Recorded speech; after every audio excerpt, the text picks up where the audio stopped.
一体何なんだ。レヘリット。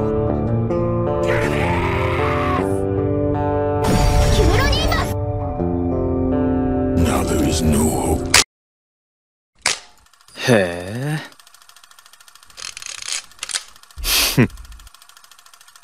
その通りだ。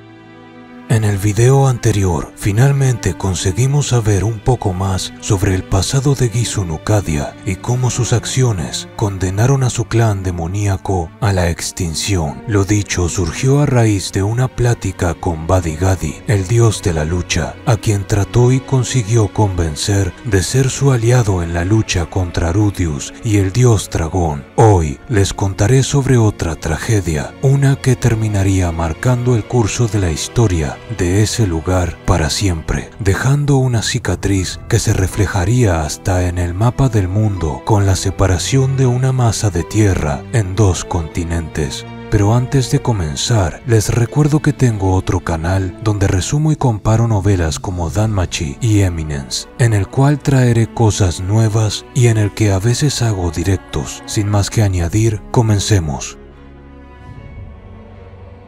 Hace mucho tiempo, Badi-Gadi era alguien completamente diferente a quien es ahora, al menos en aspectos realmente importantes. Por ejemplo, dado que creía en su ingenio, gracias a las alabanzas de quienes le rodeaban, se pensaba a sí mismo como alguien muy listo, ignorando el hecho de que dichos comentarios provenían de demonios como, por ejemplo, Atoferatofe, su hermana, quienes le rodeaban no eran sujetos muy listos, todos en su tribu eran idiotas, y así Badi orgullosamente confió en una mentira. Sin embargo, Badi-Gadi sí tenía una cualidad que le diferenciaba de los otros demonios cercanos a él. Era capaz de comprender la lógica detrás de ciertas cosas, predecir lo que otros pensaban o dirían, y encontraba soluciones a algunos problemas. Lo que le hacía diferente, en definitiva, era su iniciativa a la hora de expandir sus horizontes intelectuales. Pero eso no fue suficiente para librarlo de la ceguera del orgullo. Sin ir más lejos, su padre dijo que Badi era el tipo de prodigio que nacía una vez cada 10.000 años y le entregó el epíteto de Rey Demonio de la Sabiduría. Por otro lado, el conflicto entre los humanos y los demonios no tardaría en convertirse en lo que se conoce como la Segunda Gran Guerra, y hay algo particular sobre pelear una guerra contra los demonios. Debido a la naturaleza inmortal de quienes ocupaban los puestos más altos, no se preocupaban tanto por perder la batalla y con increíble paciencia conseguían alargar la guerra de manera que generaciones y generaciones de humanos nacían y morían en medio de tal conflicto. Badi-Gadi pensaba diferente. Él quería actuar, tomar territorios, movilizar tropas sin tanto retraso. No estaba de acuerdo en cómo se hacían las cosas, y cierto ser, autoproclamado como el dios humano, se aprovecharía de todo aquello y más. Una noche, Badi tuvo un sueño. Creyó que ese extraño ser había venido a matarle, pero, contrario a su pensar, dijo que al ser un dios, todos los habitantes del mundo eran como niños pequeños para él, y quería ayudar al rey demonio, recompensándolo por todos sus esfuerzos. El dios le entregó un consejo simple: enviar un par de tropas a las ruinas Galgao, lugar que, por cierto, vemos en la segunda temporada del anime y en el volumen 7 de las novelas ligeras. Badi no confiaba en él, pero optó por poner esas palabras a prueba. Esa decisión cambiaría su vida para siempre. Él sabía que ya había un rey demonio establecido en las ruinas, protegiendo dicha posición, y no tenía razones para pensar que los humanos tratarían de tomarla, habiendo tantas otras mejores opciones. Aún así desplegó sus tropas allí, y cuando llegaron se encontraron con que la batalla ya había estallado y uniendo fuerzas apenas consiguieron ganarla. Aquel triunfo le concedió un gran prestigio al rey demonio de la sabiduría, tanto así que su influencia sobre los ejércitos demoníacos no haría más que crecer, aunque claro, quien estaba detrás de todo eso era ese tal Dios humano. Hitogami se había ganado un peón fácil de manipular y no había razón para desconfiar del dios porque, gracias a sus consejos, la raza demoníaca comenzó a reclamar más y más territorios humanos, sorprendiendo a estos últimos con un ritmo poco común en sus cruzadas, antaño lentas. Badigadi incluso se ganó el apoyo de las fuerzas de la raza feral, la cual en aquel entonces era considerada como un subtipo de la raza demoníaca. No solo eso, la raza de la gente del mar también le prestaron sus fuerzas. La humanidad estaba en jaque. Todo aquel humano que hubiese vivido por aquellos tiempos hubiera sentido en los huesos que su extinción estaba próxima. Era el crepúsculo del hombre. Todo, una vez más, bajo el ponzoñoso consejo del dios, a quien Badi no solo debía todo aquello, sino que también gracias a él pensaba que podría tener la oportunidad de vengar a su padre caído en batalla muchísimo tiempo atrás, aunque esa es otra historia. Pero, al final, eso nunca sucedió. Lo recuerdo como si hubiese ocurrido ayer, no como si hubiese ocurrido tan solo instantes atrás. Jamás podré olvidarlo. Badigadi recordó cierto plan, el plan maestro e infalible, el plan de planes que prometía culminar con las tropas demoníacas en el reino de Asura, el último bastión de la humanidad, donde los hombres y las mujeres ya no tendrían a dónde huir. Sería el fin de la segunda gran guerra y la victoria para los demonios, ferales y raza del mar. El plan carecía de huecos, era perfecto, así lo recordaba el rey demonio de la sabiduría. Fue una masacre, sí, pero de demonios.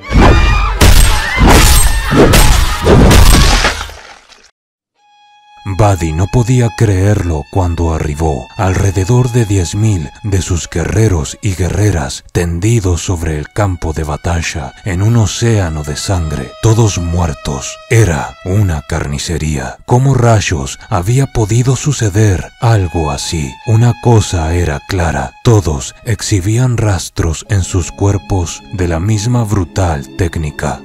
Me percaté al mirar a los caídos en batalla. No pude hacer más que aceptarlo. Un terrible monstruo de gran poder había nacido entre los humanos. Desde la perspectiva humana, un héroe. Lo supe porque en ese instante recordé las historias sobre la primera gran guerra y cómo algo similar sucedió. Cómo todo ese derramamiento de sangre dio a luz al alzamiento de un héroe entre los humanos. Ha sucedido de nuevo, pensé. Ese fue un punto de inflexión en mi vida.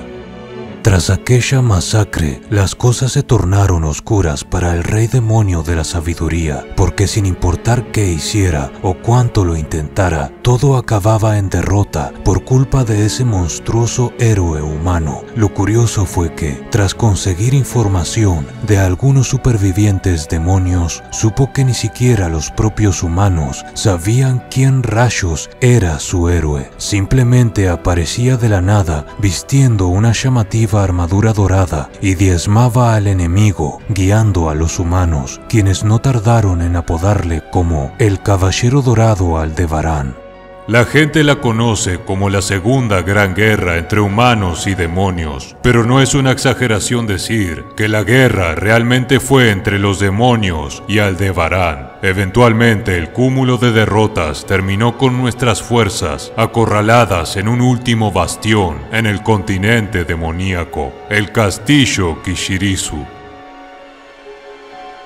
Entonces, Badi-Gadi se culpó por todos los valientes demonios muertos, por los reyes demonio, por todo el territorio perdido. Fue en su momento más vulnerable que cierta mujer, a quien hasta ese entonces consideraba la más idiota de todos los demonios, le dijo: esto no es tu culpa, me encargaré del resto, así que deja de culparte. Dicha mujer era un espíritu libre, la monarca de los demonios, hacia quien Badi-Gadi siempre había demostrado hostilidad, pero de quien en el fondo siempre había estado locamente enamorado, solo que se negó a reconocerlo. Todo lo que él había hecho hasta ese entonces como general, empujándose al límite, había sido con el fin de, un día, hacer de Kishirika Kishirizu su amada. Solo al final, cuando todo parecía perdido, Badi-Gadi aceptó que la fuente de su motivación, su amor, siempre había tenido el nombre de Kishirika, y fue solo al final que dedicó un desesperado rezo hacia los cielos: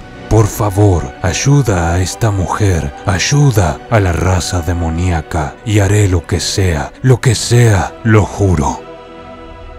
Esa misma noche, sus plegarias fueron respondidas por un dios, el dios humano Hitogami, y le dijo: Aldebarán es un terrible dios de la lucha. A este ritmo, tu amada emperatriz y tus queridos demonios morirán. Si quieres evitarlo, sigue mis instrucciones. Badi-Gadi, en retrospectiva, sabía que habían muchas razones para desconfiar de Hitogami, pero estaba desesperado y pactó con él. En aquel entonces, Badi estaba escuálido y frágil, sin rastro de sus poderosos músculos. Así fue que emprendió un largo viaje. Como era un demonio inmortal, caminó y caminó durante el día y la noche sin descansar, comer o dormir. Consiguió atravesar ejércitos humanos, cruzar 10 bosques, 5 ríos y escalar 3 montañas, para luego adentrarse a las entrañas de un peligroso laberinto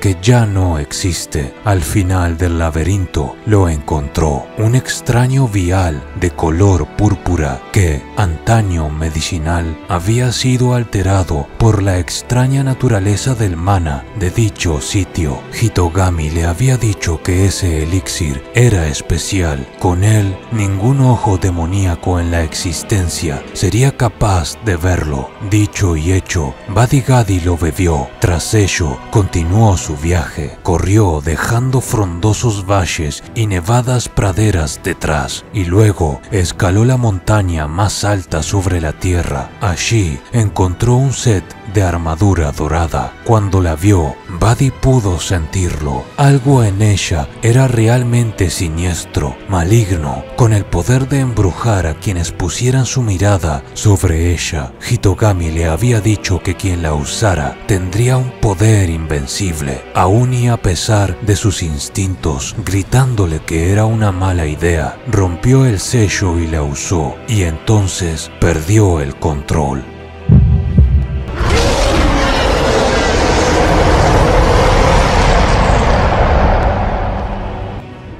El mana de la armadura era tan grande y poderoso que la misma había cobrado conciencia propia, aunque Badi-Gadi no lo sospechara en un principio. Él sintió tal poder siendo vertido hacia su cuerpo que creyó que nadie podía vencerle. Despedazaré a ese tal Aldebarán y luego masacraré al resto. Eso es lo que pensé. Claramente la armadura me había enloquecido. Entonces, Badi-Gadi se arrojó de esa titánica montaña hasta estrellarse contra el suelo. Cruzó bosques, ríos y todo tipo de paisajes con colosales y veloces saltos hasta regresar a donde su amada Kishirika se encontraba. Creyó que había llegado justo a tiempo porque ella había peleado y apenas conseguido sobrevivir el asalto de los humanos. Estaba abatida, pero viva. Pero, ¿contra quién había luchado ella para quedar así de herida? El ser que se hallaba de pie, oponiéndosele a Kishirika, no era el Aldebarán humano, el original de la masacre de los 10.000 demonios, quien descubrí que para ese momento ya había muerto. Tal vez Aldebarán había sido más de un sujeto. El tipo frente a mí era el dios dragón Laplas, o el demoníaco dios dragón Laplas, si empleo su título completo, quien en algún momento hacia el final de la guerra decidió esconder la armadura que creó. El dios demonio Laplas había vivido una vida recluido en las distantes montañas, bajando a las aldeas temporalmente para enseñar artes marciales. Los demonios inmortales le habían enseñado a sus hijos y los hijos de sus hijos que no debían de contrariar a Laplas. Eso era todo lo que Vadigadi sabía de él en aquel entonces. Por alguna razón, ese tal Laplas estaba tratando de matar a la mujer que él amaba. Eso pensó y a razón de eso actuó. Si en ese momento no hubiera perdido la cabeza al ver a Kishirika herida y me hubiese detenido un instante para analizar la situación y demandar una respuesta, esa pelea hubiese sido evitada. Laplas fue tomado por sorpresa. Su oponente estaba usando la peligrosa armadura que él mismo había escondido para que jamás cayera en manos de nadie. Peor aún, ningún ojo demoníaco podía percibirlo. Pero Laplas no era un solitario superviviente de la antigua raza dragón por nada. Los demonios le temían y no osaban oponérsele. Si no hubiese estado usando la armadura, la batalla hubiera durado solo unos segundos. Con solo su primer ataque, Laplas consiguió cortarme un brazo y decapitarme. Sin la armadura, ese hubiese sido el final de la pelea. Pero gracias al poder de la misma y el hecho de que Vadi era un demonio inmortal que se regeneraba, sus miembros crecían en un instante y la armadura se reparaba, regenerándose a sí misma. La armadura obligaba al cuerpo de Vadi a moverse y pelear, incluso cuando quedaba inconsciente por los ataques de Laplas.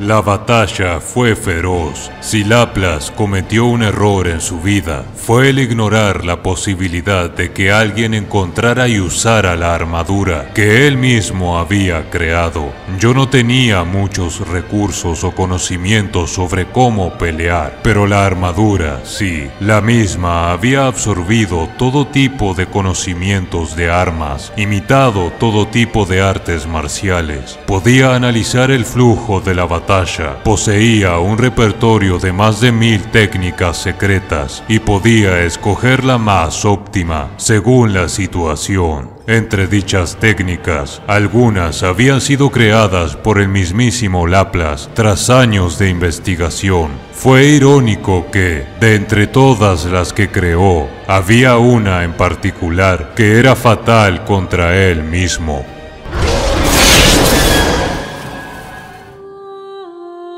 Sin embargo, derrotar a Laplas no fue el final, porque para ese momento, Vadigadi estaba consumido hasta la médula por la sed de sangre que la armadura había cultivado en él. Estaba poseído. Solo volvió en sí cuando su espada atravesó el corazón de su amada. ¿Por qué en ese momento? No lo sabía. Tal vez, con sus últimas fuerzas, Kishirika había dicho algo o hecho algo que lo devolvió a tierra. Vadigadi cayó rendido sobre sus rodillas y comenzó a llorar, pero Kishirika le miró y soltó una entrecortada carcajada gorgoteante por la sangre. Sus últimas palabras fueron: "No has cambiado nada, sigues teniendo el ceño fruncido, eres un hombre aburrido, ríe, no importa lo que suceda, solo ríe, eres demasiado serio, un general siempre recluido metido en su habitación. Nunca bebes, nunca duermes. ¿Dónde está la diversión en eso? Ríe, acuéstate con algunas mujeres. La réplica de Badigadi fue que él estaba enamorado de ella. Entonces, si vives de manera más animada, me casaré contigo, le dijo Kishirika, quien le prometió que en sus próximas vidas sería su prometida. Lo último que compartieron juntos antes de que la emperatriz muriera fue una risa. Entonces, una luz blanca los envolvió. Escéptico sobre lo de la luz blanca, demasiado bonito tal vez, pues se debe a que Laplace hizo explotar su cuerpo.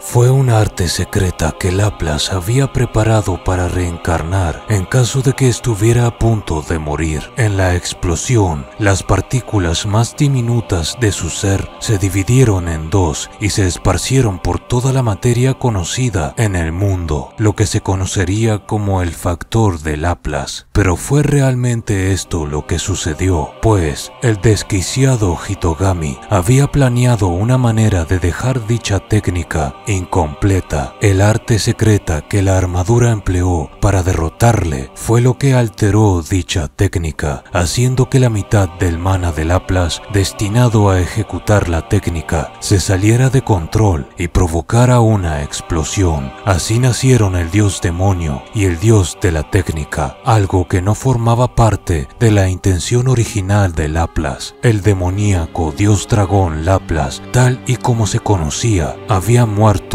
de manera definitiva, y dicha explosión separó el continente demoníaco del continente central, los cuales antes formaban parte de una sola masa de tierra. A pesar de eso, Badigadi seguía siendo un demonio inmortal y aunque le tomó años, terminó reintegrándose. Kishirika reencarnó tiempo después en el continente demoníaco. Sin embargo, durante ese periodo permaneció inconsciente, flotando en un lugar de naturaleza onírica, lugar en el que se encontraba el dios humano, quien se rió y le dijo a Badigadi: «Rey demonio de la sabiduría, ridículo, has danzado sobre la palma de mi mano desde el principio y mataste a la mujer que amabas. No eres más que una marioneta, cabeza hueca. Ah, esto es tan placentero, sin importar cuántas veces lo haga. La expresión de idiota en tu cara ahora mismo es impagable. Bien, adiós. No creo tener que usarte nuevamente, jamás, rey demonio de la estupidez». Esa fue la última vez que se vieron, al menos hasta la actualidad, porque la misma noche en que Gisu fue a pedirle su ayuda, Badigadi soñó con Hitogami otra vez. En tal charla, Hitogami le recordó cómo, a través de otro sujeto que le entregó información años atrás, Badigadi fue capaz de guiar a Ruisherd a encontrarse con los Supars supervivientes, quienes se creían extintos. Más tarde, Badigadi se enteraría de que la fuente de dicha información fue Hitogami, y esto le amargaría. Badi estaba agradecido por eso, aunque no borraba lo terrible de sus acciones. Sin embargo, el rey demonio de la sabiduría estaba muerto. Siguiendo el consejo de Kishirika, había bebido mucho, dormido con mujeres, reído a cada oportunidad, dejado su tonto orgullo de lado, y a raíz de la tragedia, él y Kishirika habían unido sus destinos. Ahora se consideraba alguien digno de la mujer que amaba, alguien que no guardaba rencores, y de no ser por la intervención de Hitogami, aunque engañosa, sí, él hubiese seguido siendo el patético y recluido rey orgulloso. Hitogami agachó su cabeza y ofreció disculpas carentes de sinceridad, y Badigadi decidió aceptar su oferta. Además, para un rey demonio, un contrato era algo absoluto. Había llegado el momento de ponerle fin a eso. Así que el chico con más mana que Laplace se convirtió en el subordinado del dios dragón. ¿Cómo pudo haber sucedido? Apuesto a que lo engañaste y le convertiste en un demonio sediento de venganza. ¿No es así? Hitogami replicó que explicarlo todo era molesto, pero que básicamente estaba en lo correcto. Badigadi aceptó recuperar la armadura del fondo del océano, dado que de otra manera no tenían oportunidad alguna de enfrentarse a Orsted. Además, Hitogami no podía ver el futuro de Badigadi debido a que su poder funcionaba de manera similar al de un ojo demoníaco. Por esto, él aceptó seguir las instrucciones de Gisu, cuyo futuro sí podía ser visto, pero corrigió a Hitogami. No me llames así. Aquel día dejé de ser el rey demonio de la sabiduría. Hoy soy el rey demonio inmortal de la estupidez, Badigadi.